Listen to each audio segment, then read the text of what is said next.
All right, scholars, it's time to take a look at this next lesson.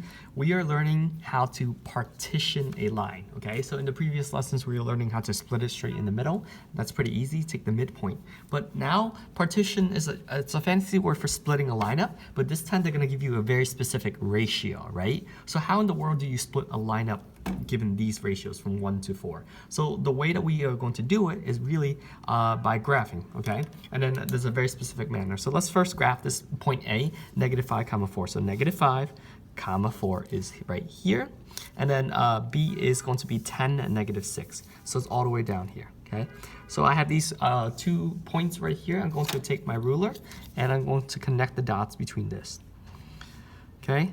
So once you have this picture of this line fully graphed out like this, the next thing that you want to do, very much like the Pythagorean theorem, is to drop the triangle, okay? So we are going to drop this triangle like this, and you stop at -6 because that's where it ends, and then you go across like this, okay?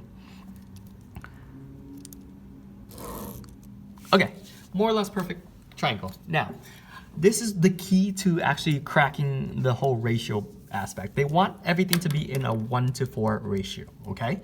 But here's what you need to think about. If you have 1 to 4, technically how many spaces is that? Well, that's technically 5 spaces, right?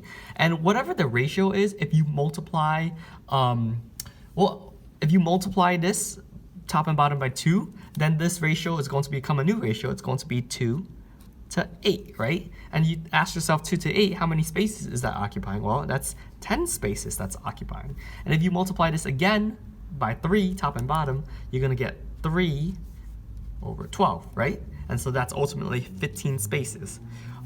Let's come back to this in a second. First, I forgot to tell you, the first step is once you make this triangle, you gotta count how many spaces, right? So it's the same question. How do you go from 4 to -6? Well, that's basically 10 total spaces. That's 10 total spaces, right? And then how do you go from -5 to 10? Well, that's 15 total spaces. Okay, if that's the case, look at this.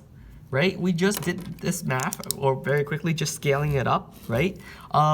If there's 10 total spaces, then from the top, if I want something to be in a ratio of 1 to 4, what I'm going to be doing is from the top over here, I'm gonna just move 2 spaces, 1, 2, and I'm gonna draw a line like this, okay?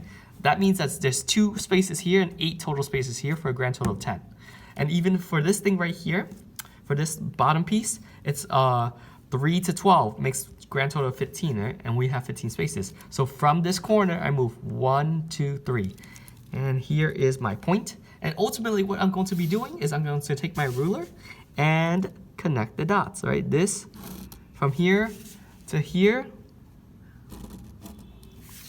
tells me, right, that this point right here, -2, 2, is going to be the exact point in which this total line is going to be split in a 1 to 5 ratio. And you know this to be true because let's take a look at this. This slope right now is down 2 over 3, right? So I'm gonna do down 2 over 3, down 2 over 3, down 2 over 3. And as you can see, there's 5 pieces to this, right? But this is 1, and then this is 1, 2, 3, 4. So now this point is the place in which you would have a 1 to 4 ratio. So the final answer to all of this is going to be -2, 2 is the point that partitions this line at a 1 to 4 ratio.